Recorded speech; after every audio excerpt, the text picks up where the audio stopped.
On today's World Insight, outlooks on Asia-Pacific businesses from top business executives at the APEC Economic Leaders Week in the Peruvian capital, Lima. We'll hear from leaders of the APEC Business Advisory Council.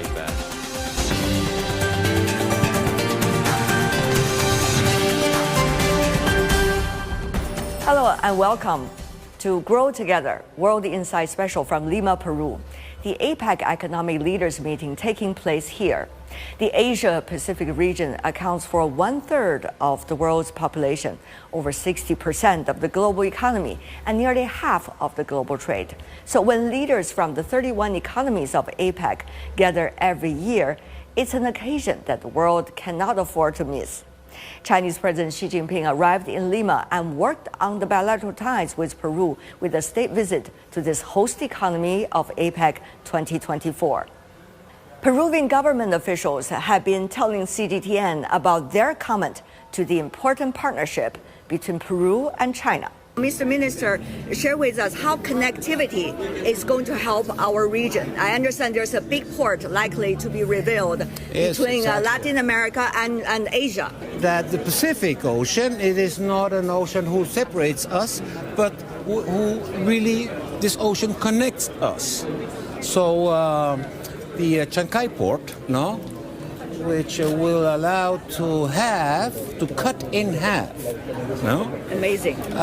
The time and the cost in connecting South America, the Pacific, southern part of the Pacific coast in Latin America, in South America, with Asia, will directly connect Shanghai with Chancay, There is even a similarity in name. Madam Minister, so good to see you. Tell me more about the cooperation between China and Peru, especially this time Peru is the hosting country of APEC. It's very important and mention it. For example, Peru has established a 2022 free trade agreements with 58 economies, covering 82% of the world GDP and reaching over 3.2 billion potential consumers. These agreements include partnerships with dynamic economies, such as the China is our principal strategic partnership, and the United States, or the European Union, South Korea, Canada, and Japan, among others.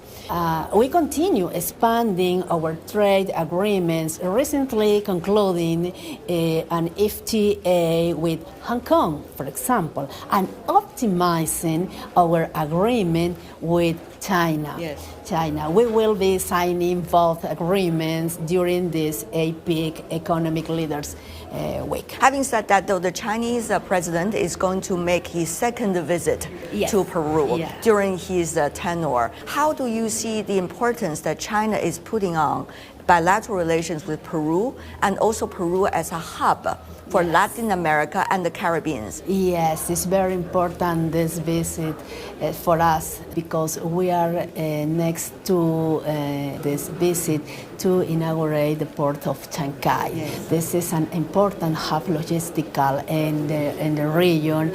The Chancay port terminal will be capable of accommodating large vessels and will offer direct routes to Asia, reducing transit time to China by 10 or 12 days additionally. Yes. The expansion of Jorge Chávez International Airport with an investment of over $2 billion will improve our connectivity. Yeah. It's very important, this visit, for increase the tourism.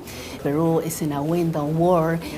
Peru is an important country with our culture, with our cities, and it's very important, this visit for us. In this moment, for example, we have 2.5 million to visit, but after this meeting, we hope receive 1.8 more billion to visit.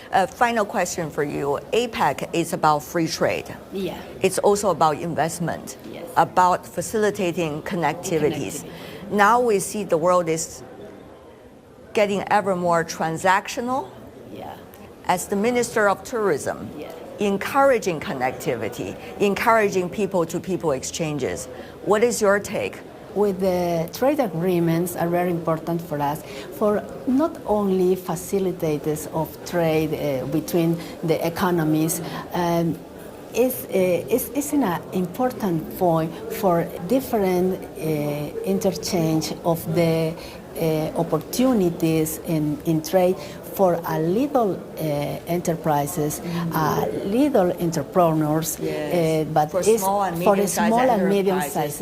Exactly. The world should not be divided because the small and medium-sized enterprises and the entrepreneurs, they depend on a well-connected world. Is that what you're trying to say, Madam Minister? It's very important for us.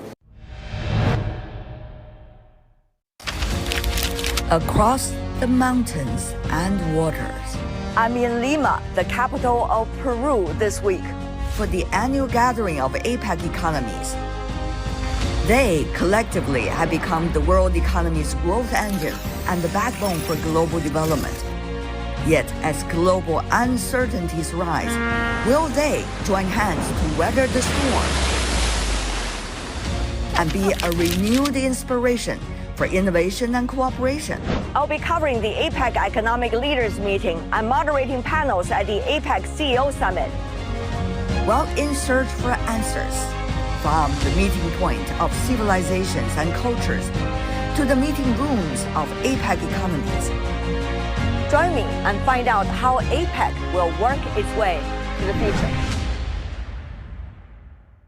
As we know, the Asia-Pacific region has become the economic growth engine of the world by creating something remarkable. Many call it the amazing Asia-Pacific miracle. Businesses in the region are important pillars of this success, and it's a unique mechanism for APEC Economic Leaders Week that political leaders are interacting closely with business leaders to create better communications and understanding for decision-making. That's the task of ABAC members, APEC Business Advisory Council. So my series of interviews with ABAC members. First, Ning Gao Ning from China, who is Sustainability Working Group Chair of ABAC. According to the latest report, PECC, which is related to the ABAC, we understand there are 5 growing trends in the world that the businesses are most concerned about. If I could read through them. Okay. Geopolitical tensions and associated sanctions. Right. Increased protectionism and trade wars. Climate change. Global supply chain issues. Geo-economic fragmentation. Among the top 5, 4 of them are related to geopolitics. When you and your colleagues discussing these issues at the ABAC meetings, what are the solutions? I mean, from the business community, what can you do? Honestly, business does feel frustrated because it's out of their control.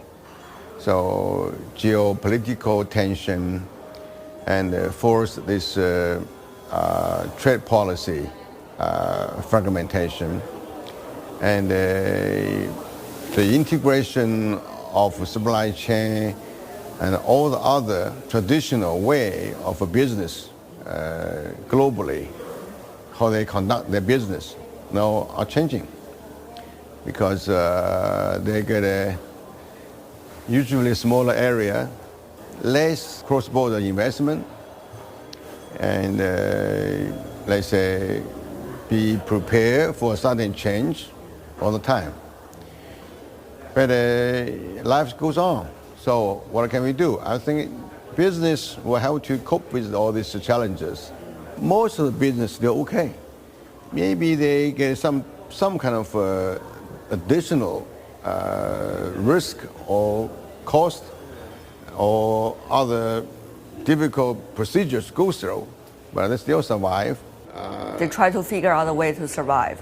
Yeah, but you survive in 2 ways. You cost you can't cost more, or you have to be competitive in technology to survive. So I think it will force business to be more efficient and more flexible and more adapt to the new challenges. Hopefully this environment will improve gradually. So I think business now is in a time of adopting itself and rebuild itself in their own business model. Particularly Chinese businesses? Yeah, China is the center of all these challenges. Policies. The center of the storm. Yeah, I mean, a lot of policies against China. So China used to be a country considered to be a more conservative country. Now China become a most open country. And they try to do, let's say, free trade, business integration, global supply chain, everything. So I think Chinese companies now kind of adopting policy to invest globally and build their own business in other countries. You see more Chinese investment actually to still continue to supply their customer in other markets. Yeah. Many who ask me here in the hallway, they're very curious about, so aren't the Chinese companies nervous? I mean, what are they preparing right now in order to face up to the best scenarios, the worst scenarios? They always ask me. I said, I don't know. Do you know better? No, Chinese companies are resilient. They adopt, they change, they come out even stronger today. So they found their own way. They can really change the way to compete globally, or they grow more domestically, or they change their sort of technology or products, everything. There are challenges, they're worried, but I think everybody tries to find a way to survive, even to grow.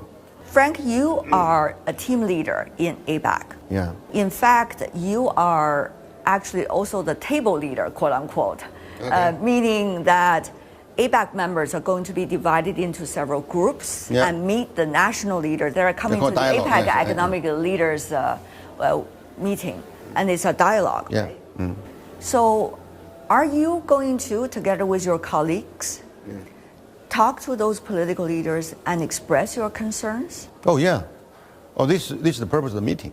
You know, the whole meeting designed in the beginning is to hear what the business worried or they want. You know, the dialogue for the first question is economic integration. So there are kind of difficulties, even intended interruptions, divisions, everything. So I think leaders know.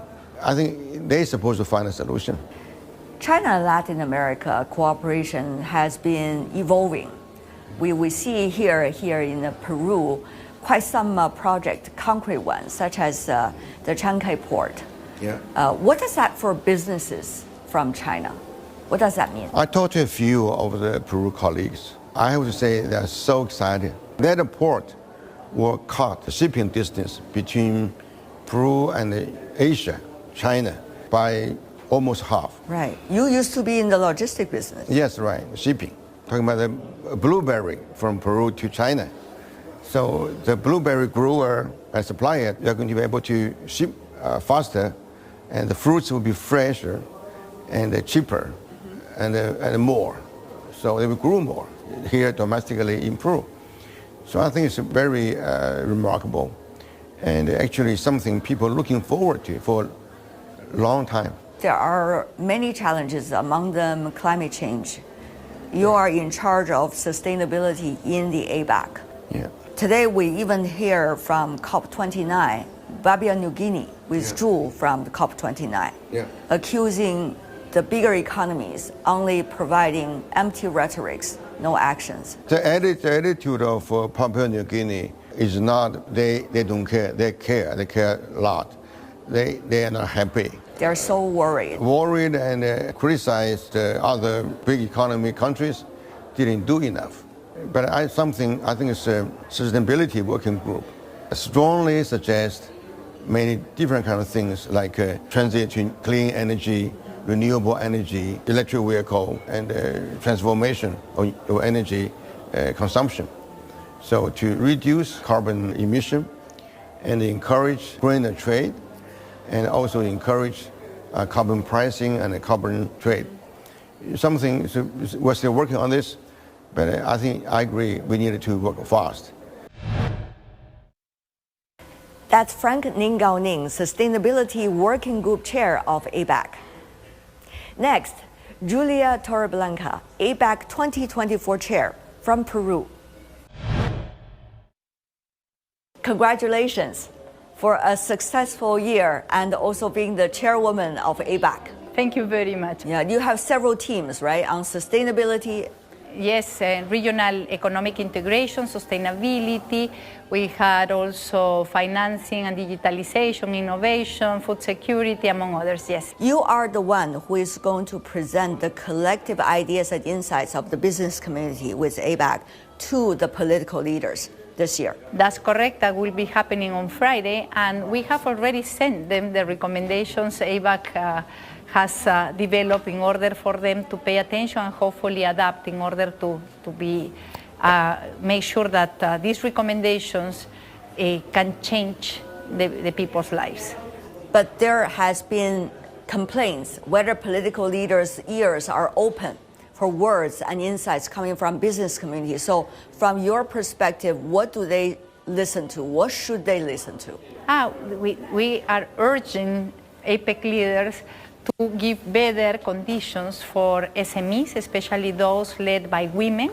We need them to focus on try to bring the economy to be more formal. We are proposing digital platforms also in order to provide better services, not only education. We are urging them to use artificial intelligence to improve health services for the people. Now, Peru has been a rising star in Latin America, and certainly hosting the APEC this year is a tremendous progress.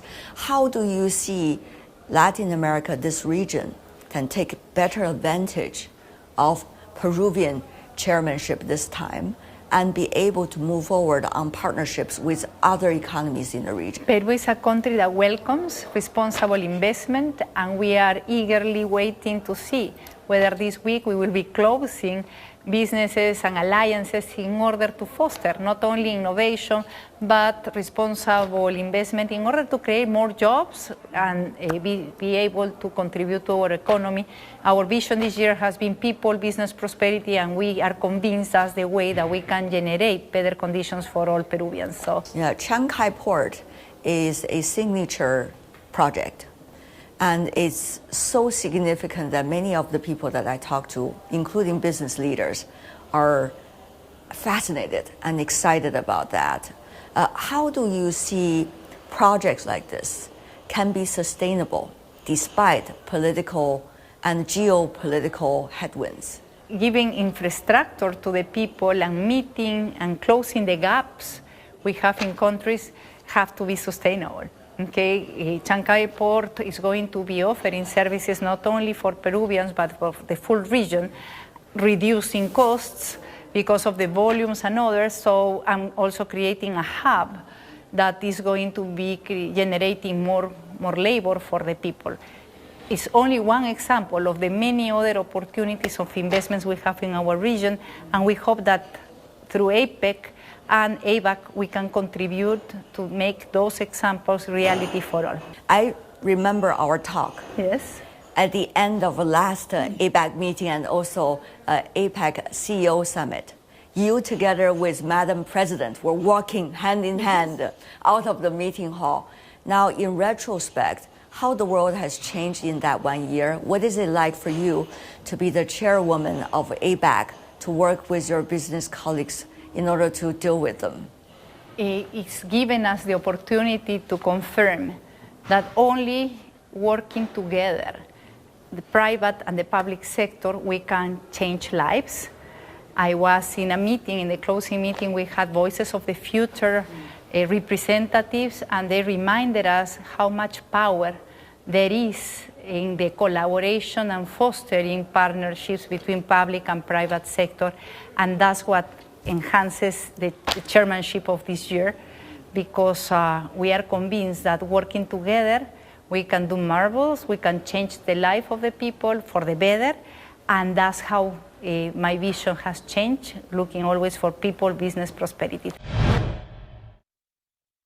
That's Julia Torreblanca, ABAC 2024 Chair from Peru. Next, H.S. Cho, Chair of ABAC 2025, my exclusive interview.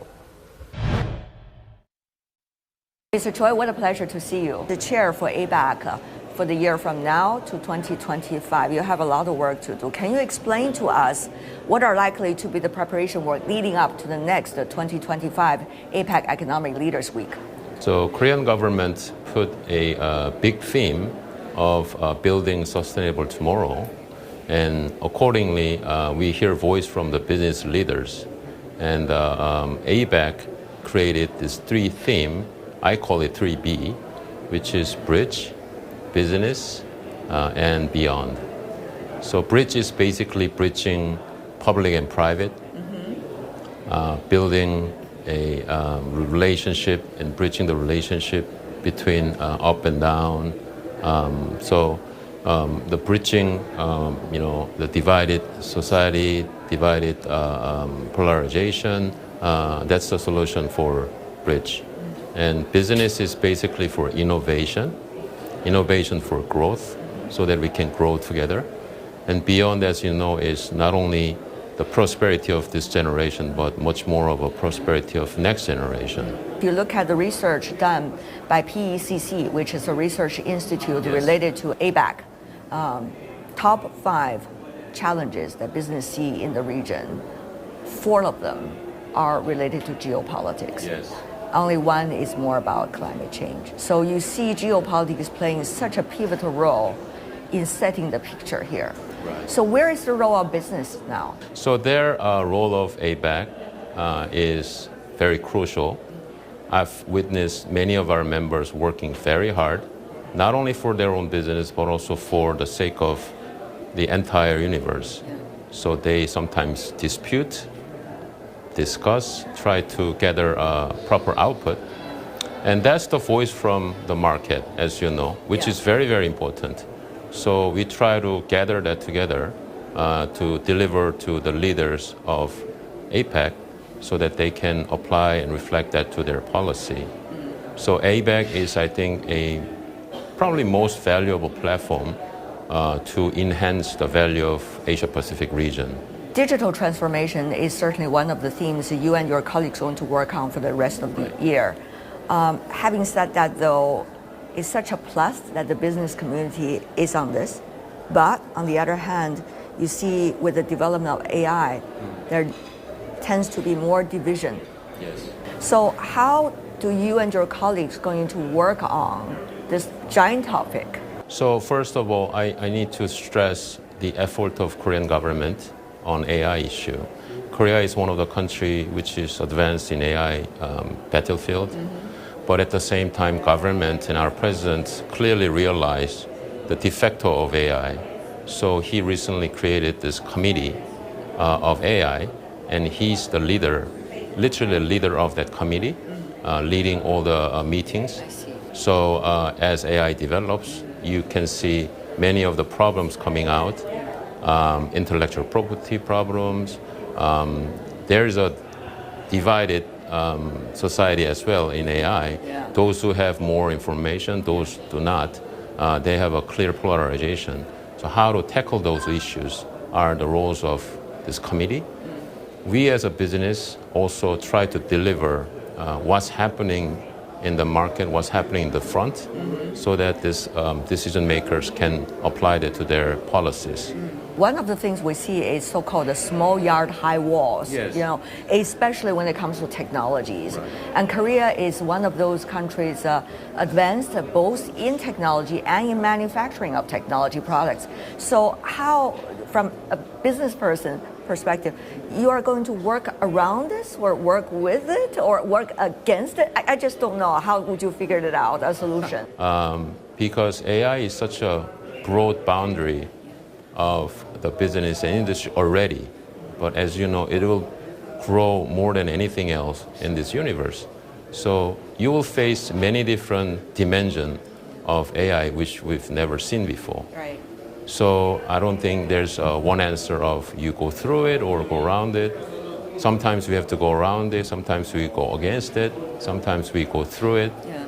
So it really depends. But it's not just the logic of AI, it's also the logic of geopolitics, isn't it? Yes. Having said that, though, another important question is about sustainability and also climate change. You see some of the economies in the Asia-Pacific region are severely impacted by climate change.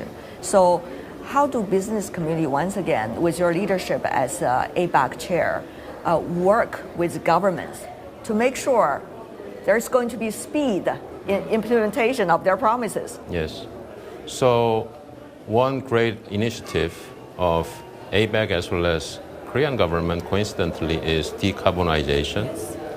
Decarbonization committee is already established in Korea as well, and our president and the leaders are leading this initiative very aggressively. So we try to have a different source of energy, not only the fossil basis, but also for the renewables, the hydro, many different areas. Business, there are many rules, anecdotes that we already promised, but I think more than the contents developed, because we already are full of contents, it's more of an execution. There, I think we try to differentiate 2025 ABAC for more of an execution-driven meeting rather than throwing out the ideas. We have full of ideas. Matter of who's doing what by when, type of work plans. So that's kind of one big initiative of ABAC. And I'm going to suggest this to our government as well, to have APEC 2025 output as more of a action plans, execution driven, rather than having another voices, another opinions. Absolutely. Last question for you, sir, about the business interactions between the Korean businesses and the Chinese businesses. We see a lot of synergy in the room when you are having the ABAC meetings with colleagues coming from the Asia-Pacific region. So how do you bring more harmony and the spirit of consensus, not only just within your ABAC rooms, but also beyond, as you said, in the beyond part? So, as you said, I totally agree that there are many things that two countries can do. And now the relationship with two countries is improving a lot. For example, business integration, the regional business integration issue, supply chain, sustainability, AI, digital, all this issue of APEC and ABAC, China and Korea are in a leading position. At the same time, many areas to collaborate. Some people say that China and Korea are competing in many different industries. Business is competition, at the same time collaboration too. So I really urge leaders of Korea and China to think about this area where we can do more collaboration together. Eventually makes Asia-Pacific region much more viable. Mr. Choi, what a pleasure. Thank you so much for your time. Thank you very much. And that's all the time we have for today. If you'd like to know more, search World Insight. Check out our YouTube channel. Follow us on X and Facebook. I'm Tian Wei on behalf of my teams here in Lima, Peru, and back in Beijing. Thanks for being with us. We're going to continue our special program, Grow Together, during the APEC Economic Leaders Week in Peru. Bye for now.